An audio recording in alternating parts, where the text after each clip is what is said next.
In March 2020, when we first went into lockdown, I handled it pretty well.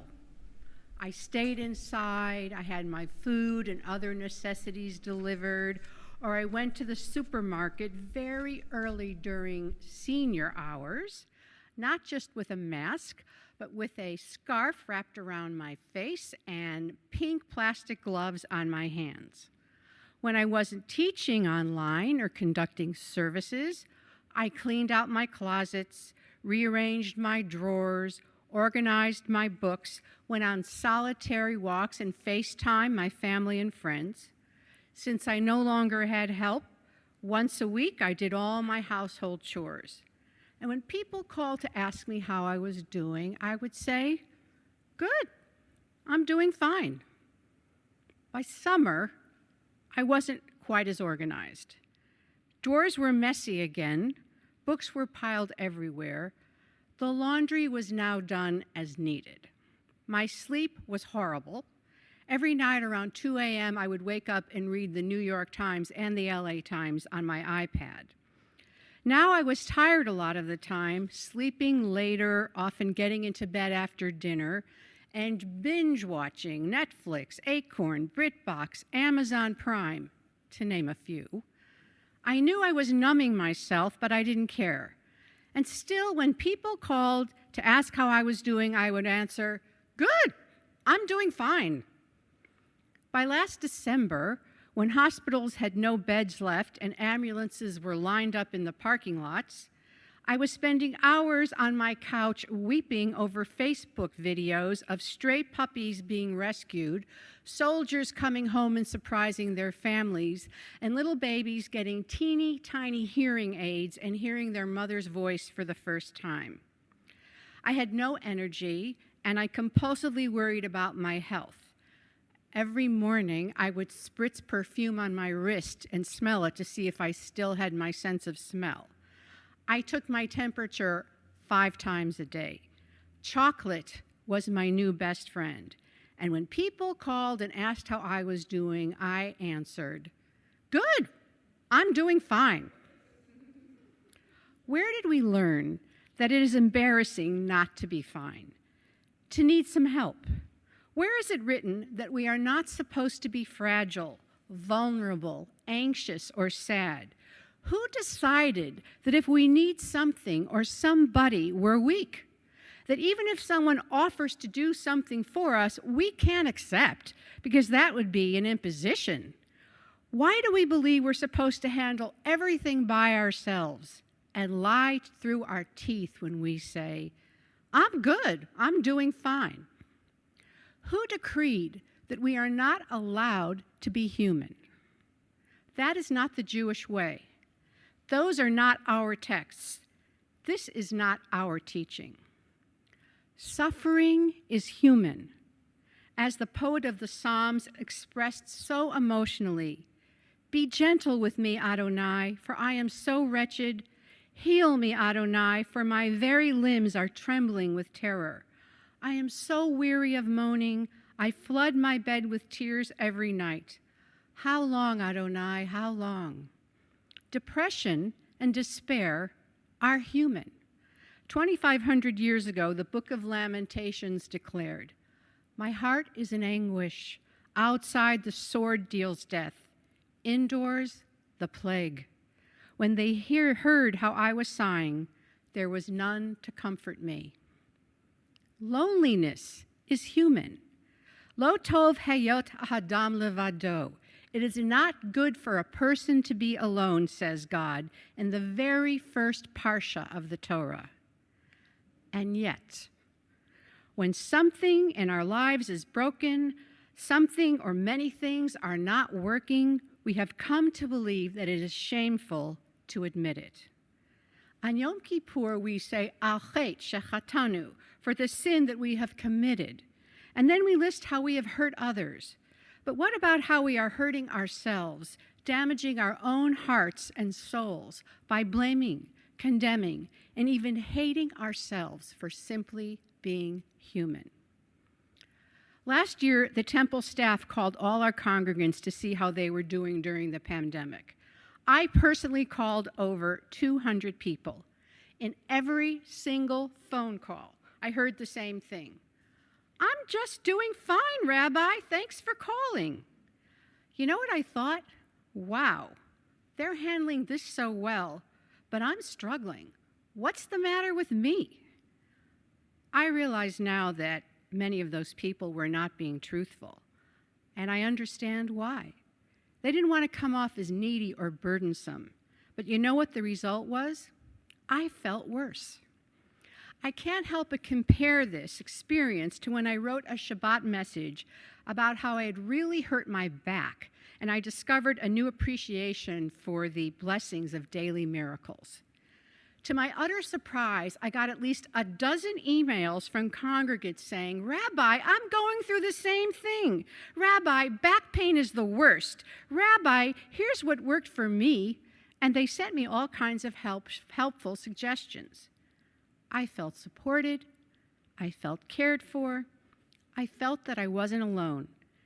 And I felt better. But there are two caveats. First, this was a physical ailment, and we are comfortable talking about illness of the body. Secondly, I shared. I let people know that I was having a hard time. But when it comes to emotional challenges, to depression, anxiety, fears, or stress, it's a different story. Most of us suffer alone and in silence. We're not comfortable talking about it, or we mention it in passing and then quickly change the subject, as if it's our fault, as if we did something wrong. And yet, the U.S. Census Bureau recently reported that right now, 1/3 of Americans are suffering from clinical depression and anxiety. That's 110 men, women, adolescents, and children, which may very well include you, me, our family, our neighbors, our colleagues. So many of us are traumatized by the endless sickness and death, by grief and loss and fear and separation, by financial stress and relentless caregiving. And if we're not traumatized, many of us are exhausted, trying to work and take care of our children and or our aging parents, tending to our newborn babies without the usual support system of grandparents, siblings, and friends, worrying about school or finding our first job, enduring the daily ache of living alone, eating alone, sleeping alone.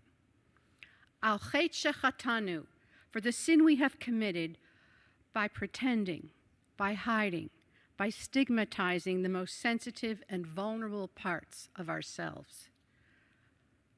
What would happen if we called someone whom we know cares about us and said, I'm feeling down and I really just want to hear a friendly voice?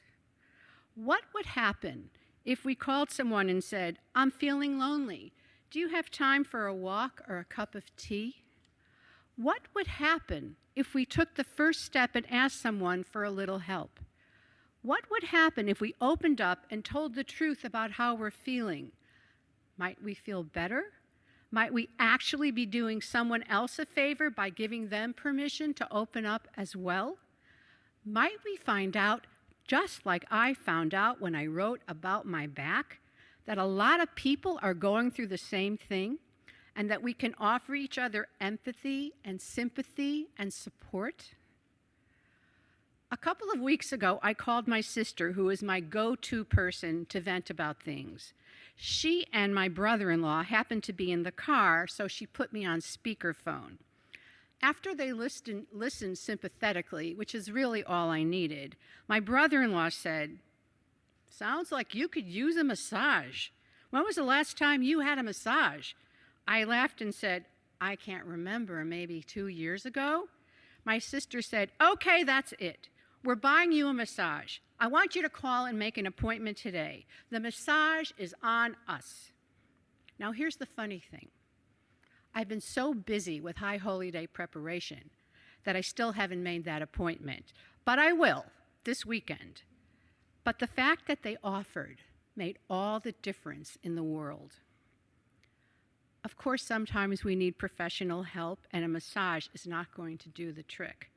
But there are many other times when we just need a person to hear us, to see us and understand. In Zimbabwe, 1 in 4 people suffer from depression and anxiety, but there are only 13 psychiatrists and 16 clinical psychologists in the entire country. Alarmed and worried by this, one of the psychiatrists, Dr. Dixon Shabanda, came up with a unique prescription. He trained 400 grandmothers to sit on public park benches and listen to people's problems. The wise women are there every day, and anyone can approach them to pour out their hearts, after which the sufferer and the grandmother together try to come up with a plan to make things better. These benches are called friendship benches and have been so successful that they have been created in many other countries. There is a story in the Talmud about a famous healer, Rabbi Yochanan, who was one day healed by his friend Hanina. The Talmud asks why Yochanan couldn't heal himself. Responding to its own question, it then answers, "A captive cannot free himself." We have to share. We have to ask, which is not always easy. We have to be vulnerable. We have to be willing to take a chance and sit down on a metaphorical friendship bench. Judaism is about supporting each other and being there to help each other, about reaching out when we are in despair or distress, and reaching back with comfort and compassion. We are not supposed to suffer alone, be sick alone, bury our loved ones alone, grieve alone, or celebrate alone. The highest and holiest mitzvot we have teach us to take care of each other in our time of need. So think about it this way. When you ask somebody for help, you are giving them the opportunity to perform a beautiful mitzvah. Al chet shechatanu, for the sin of not reaching out. Al chet shechatanu, for the sin of feeling shame for not being able to do everything on our own.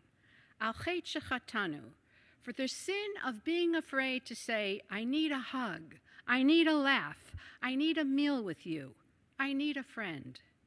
For these transgressions and more, Adonai, salach lanu, forgive us, and let us forgive ourselves.